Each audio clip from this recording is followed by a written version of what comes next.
La réserve du Masai Mara, au Kenya.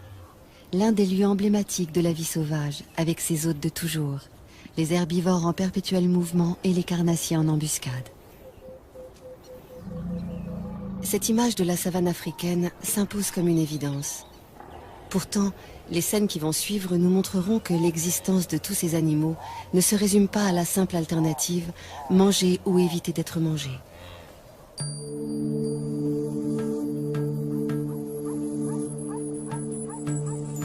Le jour se lève sur le Masai Mara, une savane arbustive qui s'étend sur 1500 km², près de la frontière de la Tanzanie. La réserve doit sa renommée à l'impressionnante migration des gnous, qui fuient chaque année la sécheresse des plaines tanzaniennes. Au devant de la scène, une troupe de lions conduite par ce couple. Tout autour, les voisins qu'ils côtoient le plus fréquemment, zèbres, gnous, éléphants, impala, girafes.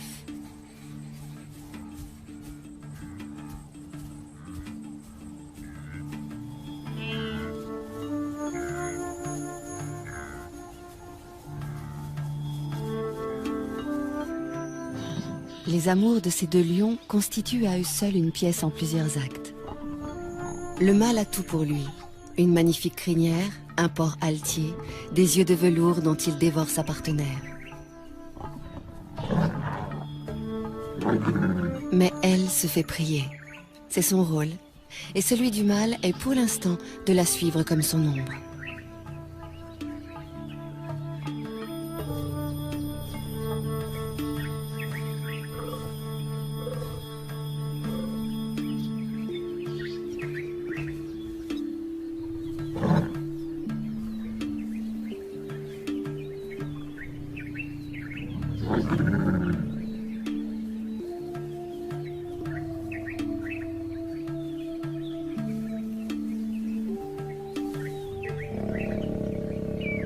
Les chaleurs de la lionne durent 4 à 6 jours, avec au moins 24 heures de prémices, approche prudente, présence assidue mais discrète. D'ici à ce qu'elle consente, le mâle devra faire preuve d'une patience héroïque.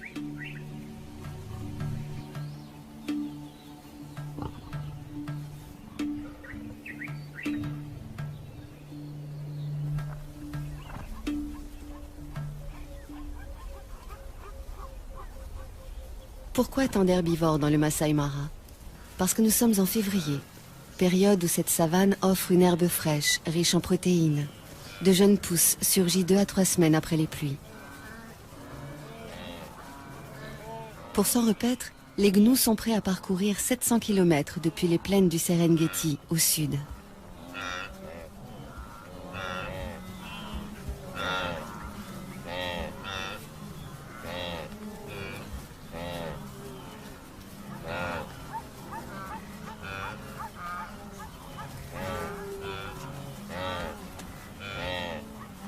Les zèbres font le voyage eux aussi, en bonne compagnie avec les gnous.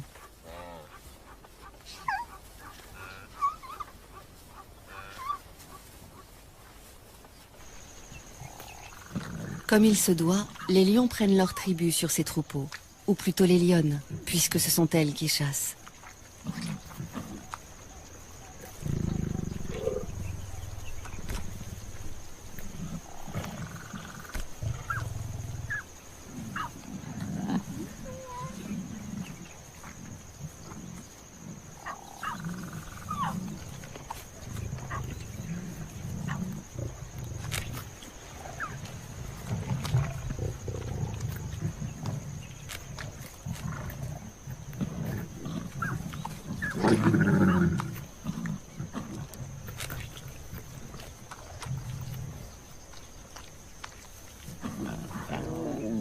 Entre les lionnes, il n'y a pas de préséance. Chacune dévore autant qu'elle peut. Les lionceaux, qui ont encore leurs dents de lait, ne peuvent pas mordre dans la chair comme les grands. Si on les a conviés au festin, c'est pour éviter de les laisser seuls, sans surveillance. Et aussi pour les familiariser avec l'odeur du sang, éveiller leur instinct de chasseur.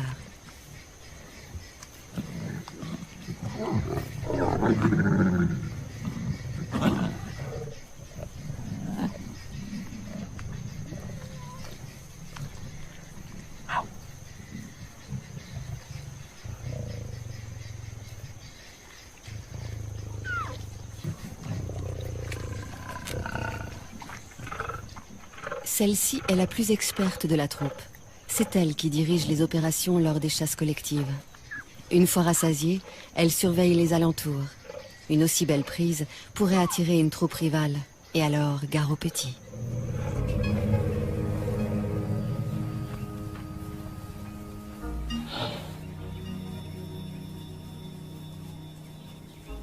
Marcher des jours, des semaines pour trouver les bonnes plantes, c'est le lot de tous les herbivores du Masai Mara. Les éléphants choisissent de se déplacer au petit matin pour éviter les grosses chaleurs. Quel ennui, ces longues traversées pour des adolescents toujours prêts à jouer.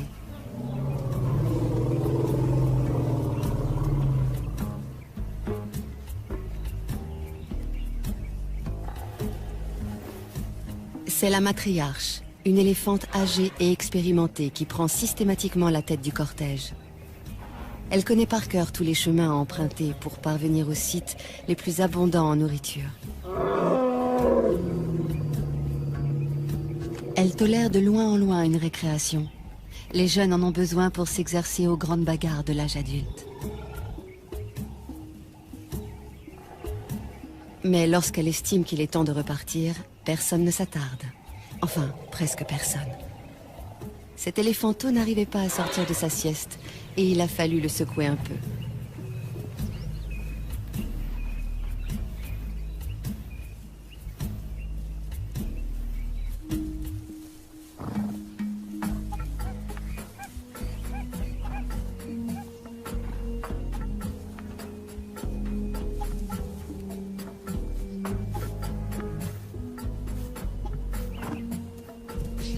Un étalon pour plusieurs juments qui lui restent fidèles toute leur vie. Les petits harems que forment les zèbres de Burchell vivent plutôt harmonieusement, avec juste les querelles d'usage. Du moins, tant que ces différentes familles peuvent s'isoler les unes des autres. Mais à l'époque des migrations, surtout si elles coïncident avec celle des amours, la promiscuité génère de violentes rivalités entre les adultes.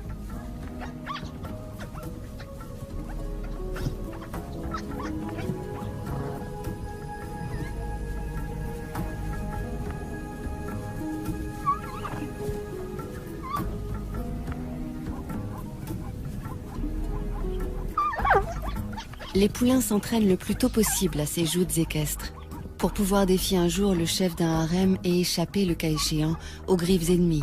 Une ruade bien placée peut tuer une lionne.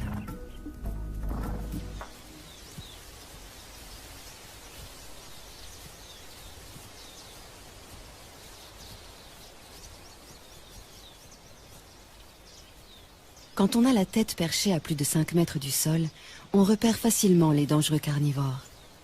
C'est l'un des avantages de cette morphologie insolite.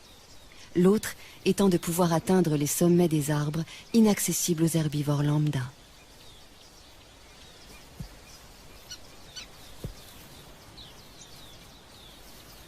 Ces deux girafes de l'espèce Maasai sont des mâles, des rivaux essayant par de curieux balancements de s'intimider l'un l'autre.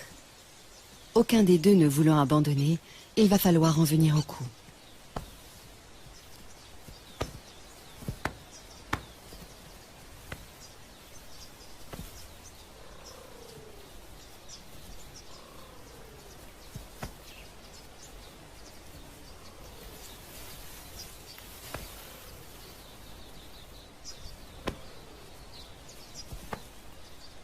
Dire qu'avec ces mêmes gestes, en plus lents et plus doux, un couple de girafes peut se faire la cour.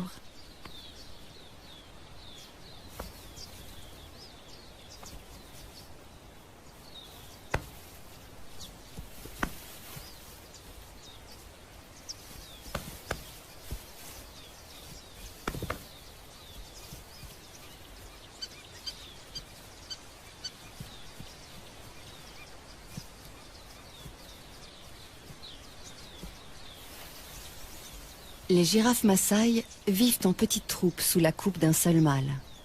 Le but de ces duels, aussi violents soient-ils, n'est pas de blesser l'adversaire, mais d'établir qui est le plus fort, qui pourra prétendre à la place de chef le jour venu.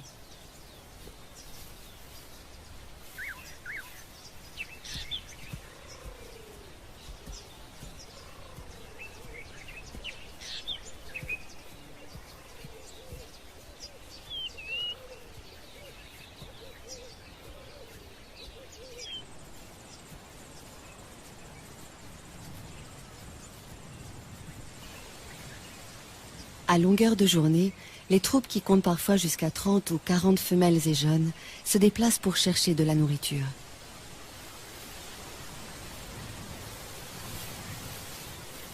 Leur plante préférée, l'acacia, qui à lui seul leur apporte toutes les vitamines voulues.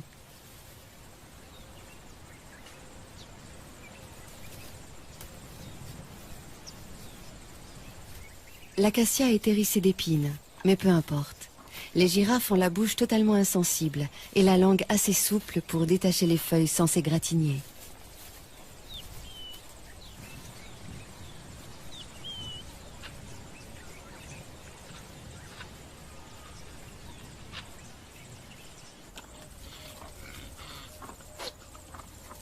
Ces cornes joliment annelées font la fierté des mâles impala.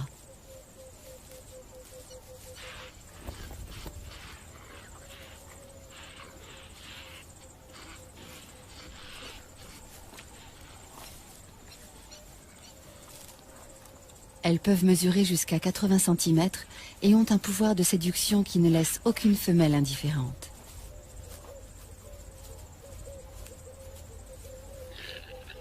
Pourquoi? Parce que la taille de cet attribut révèle la valeur de celui qui le porte et que ces dames veulent avoir affaire au meilleur géniteur.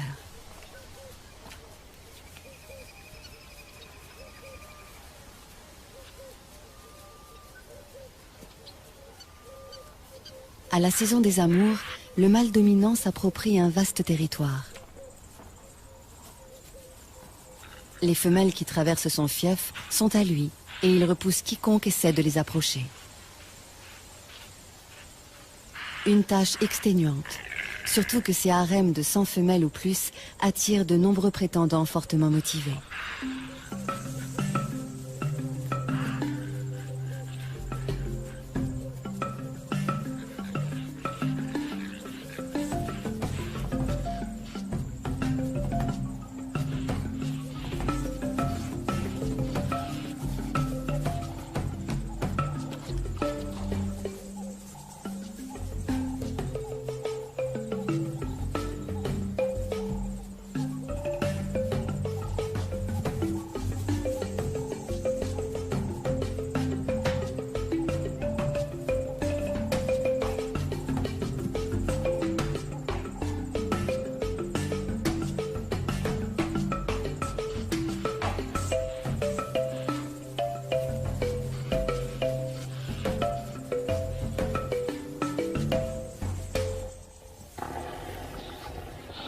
Le soleil est de plus en plus chaud.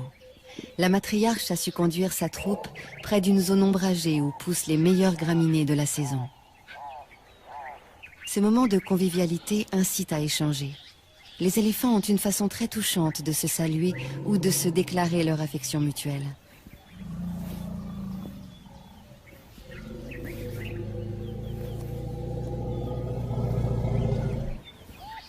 Quel extraordinaire outil que cette trompe! Plus de 100 000 muscles, une fonction préhensile, une souplesse très commode, et suffisamment sensible en plus de cela pour exprimer des sentiments.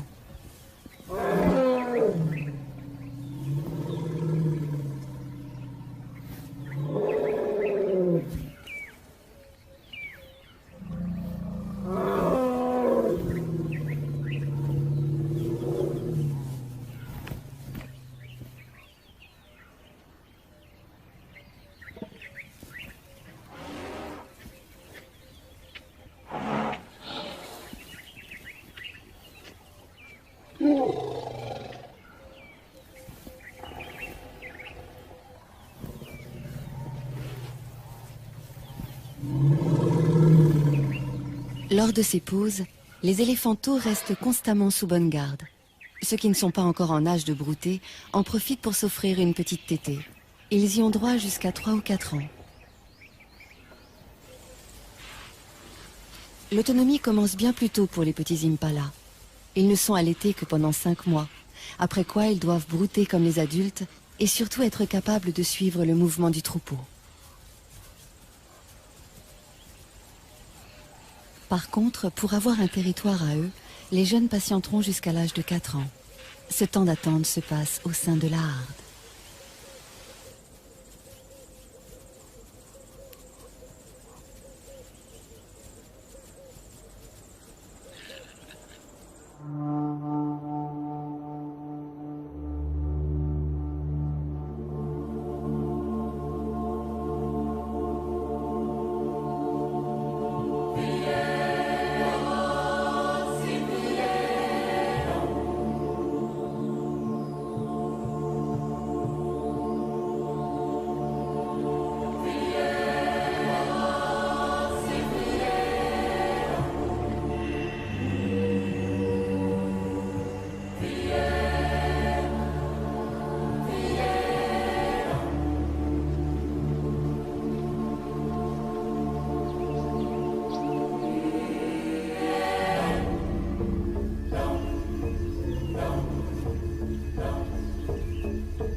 Une fille de la matriarche vient de mettre au monde son petit.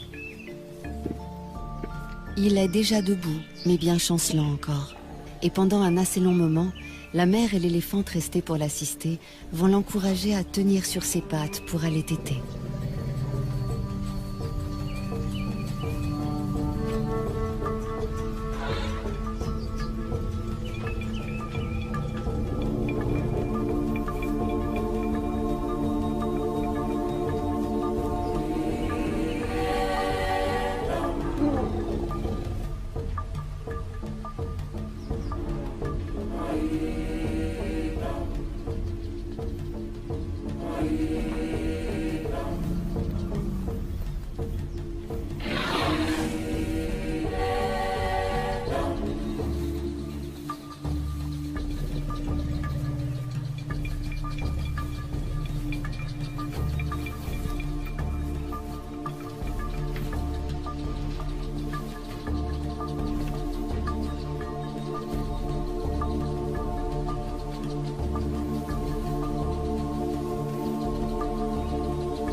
C'est presque gagné. Qu'il tète goulûment et il aura trouvé la force de vivre. Il grandira entouré de sa mère et de ses auxiliaires d'éducation. Tante, marraine, grande sœur. La doyenne de la troupe se charge instinctivement d'entretenir et de transmettre la mémoire collective de la famille. Elle sait où trouver les meilleures étendues d'herbe, aussi bien que les points d'eau. Et à la mi-journée, rien à faire. Il faut boire.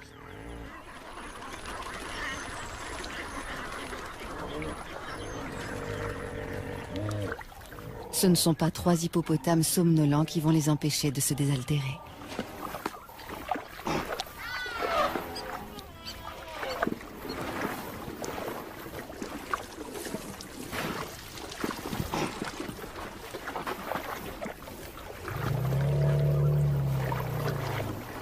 « 60 litres d'eau par jour, c'est le minimum pour assouvir sa soif. Et dans l'eau de marigot comme celui-ci, il y a également des sels minéraux que les éléphants ne trouvent nulle part ailleurs.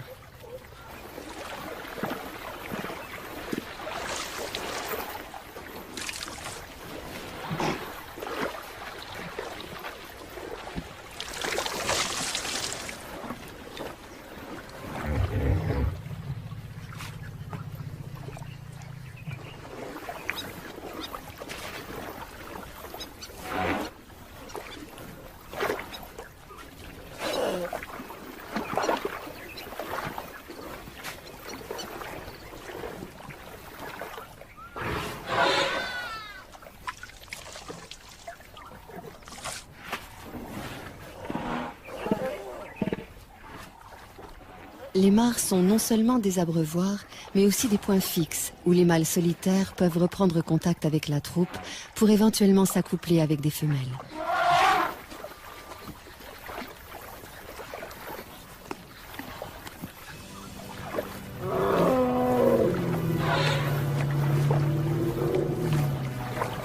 Cette mare ne leur a servi qu'à se désaltérer. Avec toutes ces lentilles, elle ne se prête pas tellement au bain.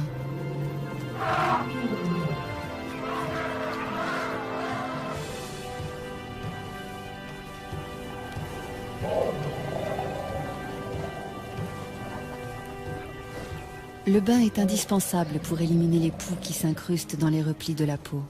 Bain classique dans l'eau, bain debout, tout aussi radical pour asphyxier les parasites, ou encore une douche de gadou.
s'asperger de poussière.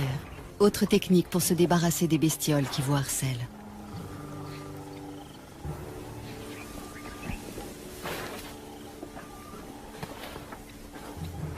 Pour les soins d'hygiène, les buffles s'en remettent à un nettoyeur professionnel, le pique-bœuf, ravi de trouver de la nourriture à si bon compte.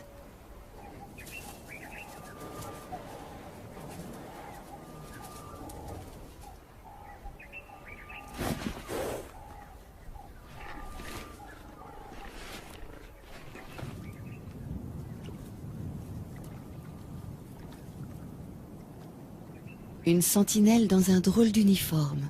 Le jabiru du Sénégal, cousin des cigognes.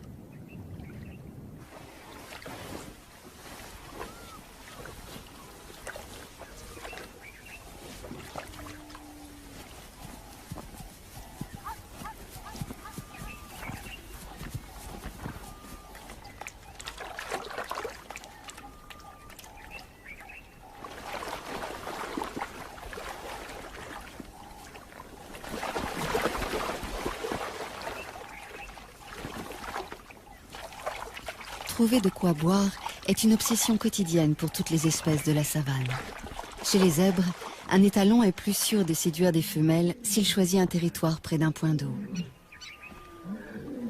Seulement, du fait même qu'il attire tant d'animaux, un point d'eau est à la fois source de vie et menace de mort. Car souvent les prédateurs sont embusqués non loin.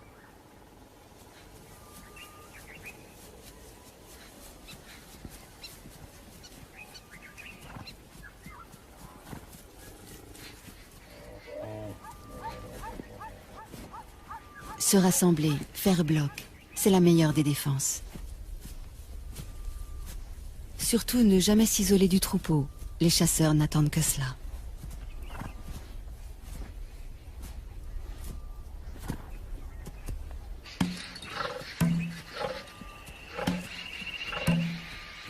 Pour une fois, les zèbres se sont affolés inutilement.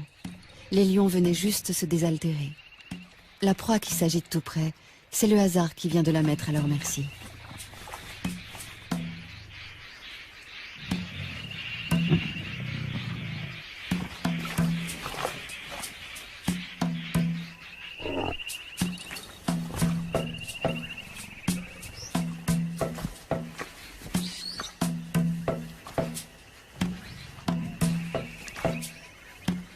Le jeune mâle aussi a du mal à se dépêtrer de la vase.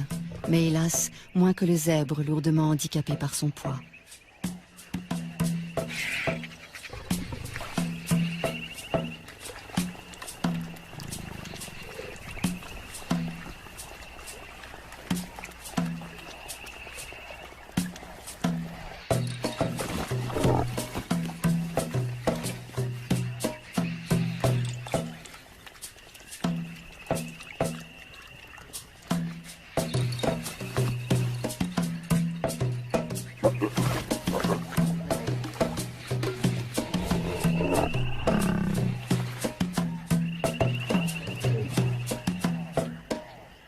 Il aurait besoin d'aide pour la mise à mort, mais les autres semblent hésiter à s'engager dans le bourbier.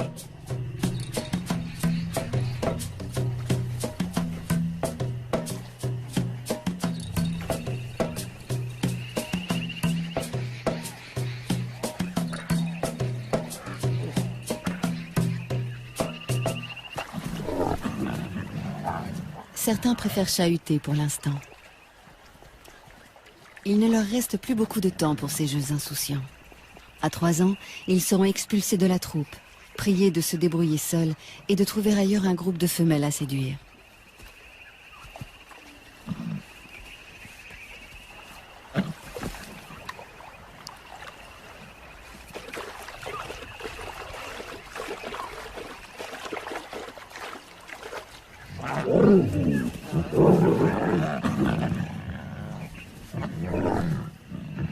Lorsqu'ils simulent des combats et se chamaillent, ces adolescents préparent leur vie future de mâles dominants et de chasseurs.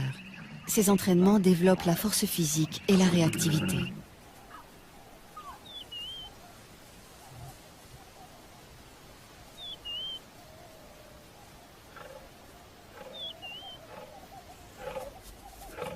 Quand la troupe est occupée ailleurs, une lionne se charge de garder les lionceaux. C'est une des règles de leur système communautaire, ne jamais laisser un petit seul.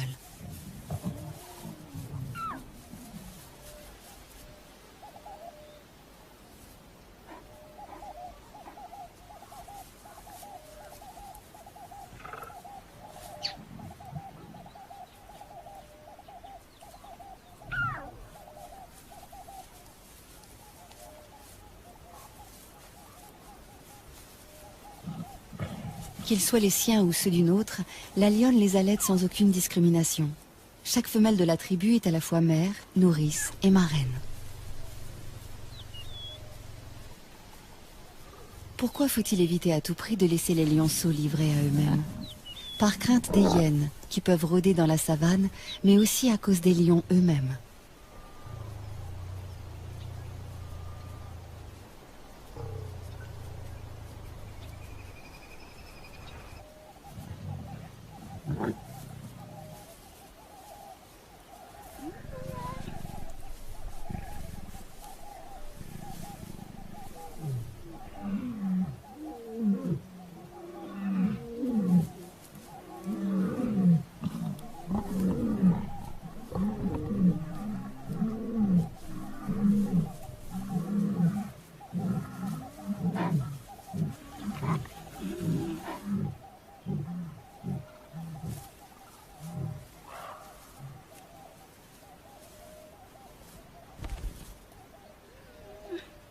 La babysitter est sur ses gardes.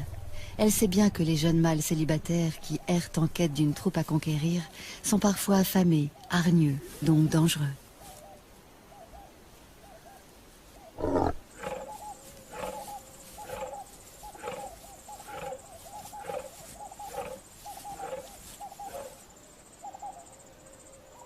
Même lorsqu'il a déjà une ou plusieurs partenaires attitrés, les choses ne sont pas faciles pour un mâle.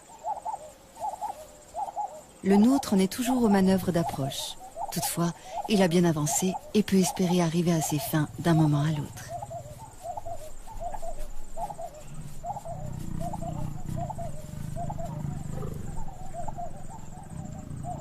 Le premier des quelques 200 accouplements qui auront lieu pendant leur idylle.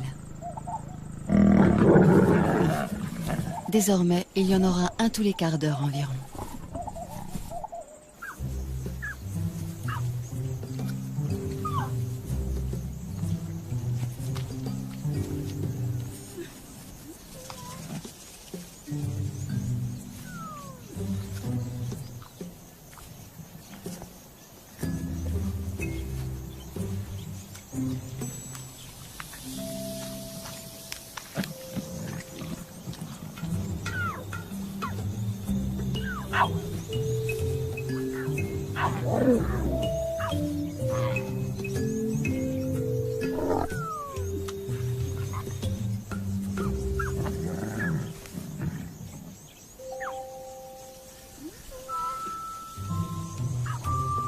Autour d'une proie, les lionnes n'ont pas la même patience que pendant les longues siestes, les heures où il fait trop chaud pour remuer la moindre oreille.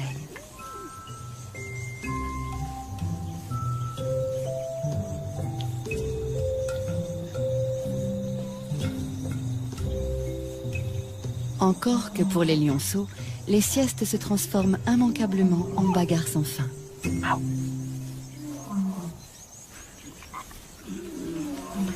À cet âge déjà, jouer n'est pas seulement s'amuser.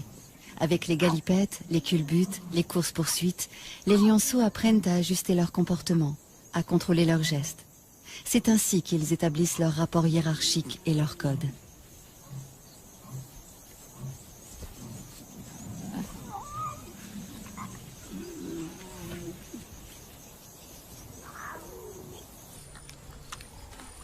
Une carcasse de seconde main, celle d'un gnou à demi dévoré déjà par une tablée de lions. Les éboueurs de la savane ont pris leur place. Une fois abandonnée, une charogne est à tout le monde. Les chacals n'ont pas plus de droit sur elle que n'en ont les marabouts.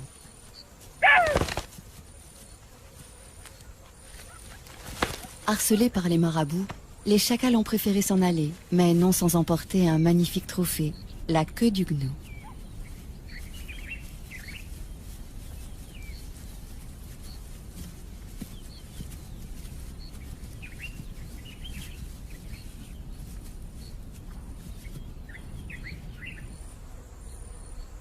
L'un d'eux a eu finalement des regrets. Pourquoi avoir délaissé une si belle proie? La mémoire ne tarde pas à lui revenir.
C'est bien beau de jouer, mais ça ne remplit pas l'estomac.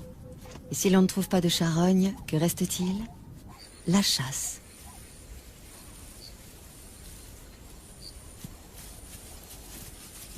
Les topis, comme les gnous, savent utiliser cornes et sabots quand il s'agit de défendre leurs petits.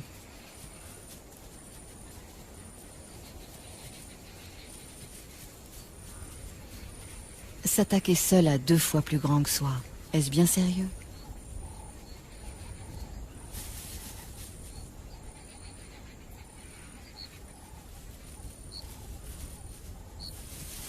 Il faudrait, c'est évident, s'y mettre à plusieurs, mais où sont les renforts?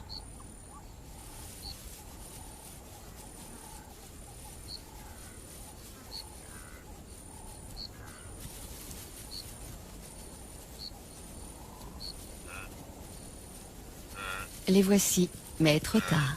Tous les troupeaux sont en alerte.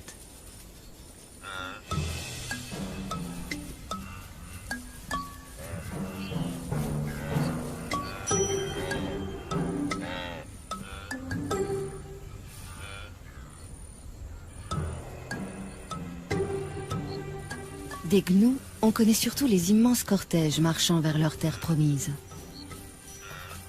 Quand un troupeau interrompt sa progression, c'est pour la bonne cause, l'amour. Les mâles, âgés d'au moins 3 ans, cherchent à rassembler autour d'eux le plus possible de femelles. Pour cela, ils font de grandes cavalcades et jouent à se battre, juste pour attirer leur attention.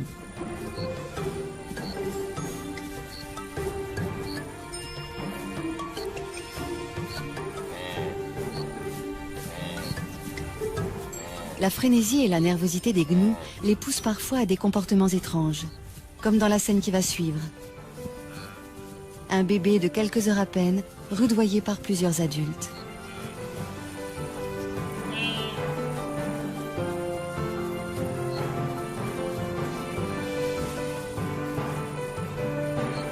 Veulent-ils l'entraîner à courir, pour lui apprendre qu'il faut toujours être prêt à fuir ou à suivre le troupeau sans trébucher?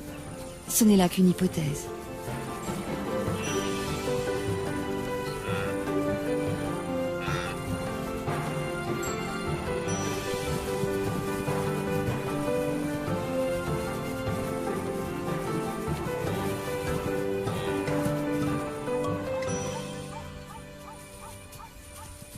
D'instinct, le petit gnou suit sa mère comme son ombre.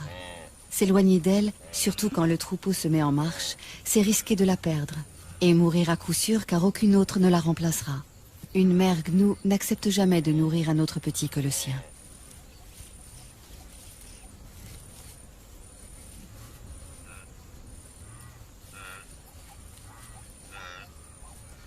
Parce qu'il doit se lancer sans délai dans cette vie itinérante, le bébé gnou est le plus précoce de tous les herbivores. Il est debout et en état de marcher 10 minutes après sa naissance. Ensuite, il n'a plus qu'à suivre le grand mouvement collectif qui lui fera parcourir, s'il résiste à tous les aléas, des dizaines de milliers de kilomètres par an.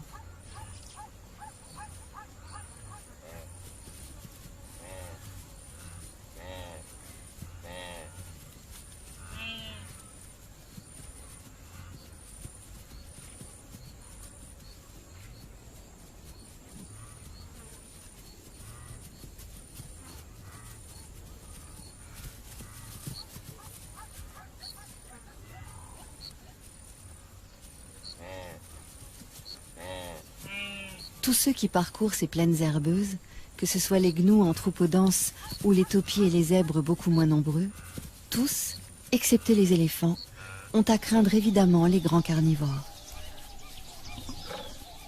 Notre tribu vient régulièrement puiser dans ce réservoir de proies, visant toujours les plus vulnérables, les bébés, les vieux, les infirmes.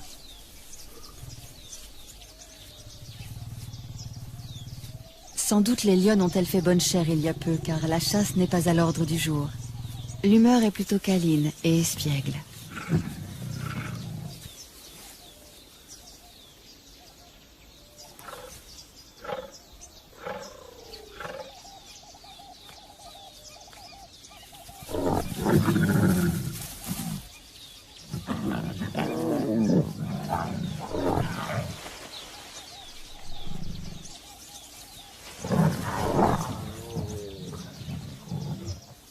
Les jeunes viennent de trouver un jeu très amusant qui nous rappelle quelque chose.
Troisième acte dans le parcours amoureux de nos deux héros.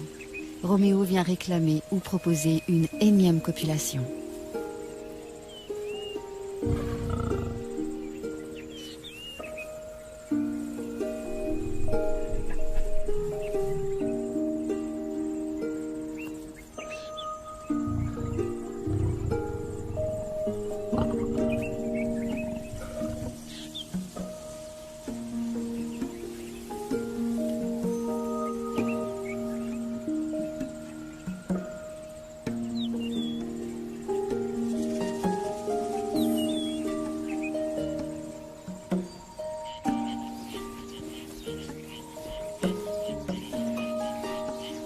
Le jour décline, il fait moins chaud, le moment que beaucoup attendaient pour aller boire.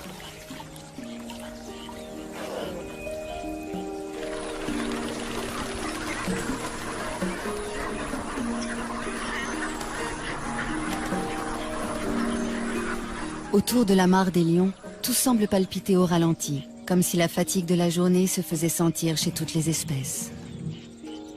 De ce côté, c'est même le repos complet. Certains, on les comprend, ont cédé à l'épuisement.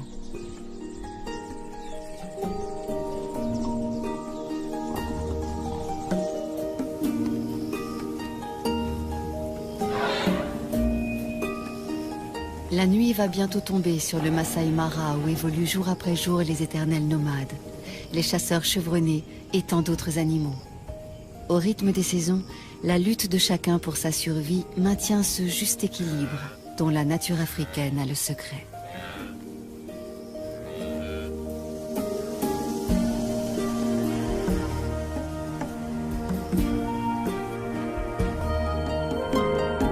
Demain, nous gambaderons dans la nature australienne à la rencontre d'un animal bondissant, le kangourou. Mais pour l'heure, cinéma. Un face-à-face entre Jean-Paul Belmondo et Charles Vanel dans L'aîné des fers chauds de Jean-Pierre Melville.